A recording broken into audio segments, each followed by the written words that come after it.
என் அன்புக்குரியவளே, ஆண்டவராகிய இயேசு கிறிஸ்துவின் இனிய நாமத்தினாலே உங்களை வாழ்த்துகிறேன். உங்கள் சகோதரன் மேத்யூ மாறன். என் அன்புக்குரியவளே, பரிசுத்த வேதாகமத்திலே பிலிப்பியர் 2ஆம் அதிகாரம் 8ஆம் வசனம் இப்படியாக சொல்லப்பட்டிருக்கிறது. அவர் மனுஷரூபமாய் காணப்பட்டு மரண பரியந்தம், அதாவது சிலுவையின் மரண பரியந்தம் கீழ்ப்படிந்தவராகி தம்மை தாமே தாழ்த்தினார் என்று வேதம் சொல்கிறது.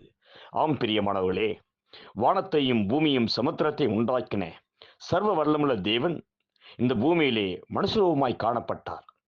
ஆனாலும் பிதாவுக்கு கீழ்ப்படிந்தவராய் வாழ்ந்தார். தம்மை தாமே தாழ்த்தினார். அதுபோல என் அன்புக்குரியவர்களே, நீங்கள் ஆண்டவராய் இயேசு கிறிஸ்துக்கு கீழ்ப்படிந்து வாழுங்கள். உங்களை தாழ்த்துங்கள். பெருமையுள்ளவனுக்கு தேவன் எதிர்த்து நிற்கிறார். தாழ்மையுள்ளவனுக்கு தேவன் கிருபை அளிக்கிறார். ஆகவே தாழ்மையோடு இருங்கள். தேவனுக்கு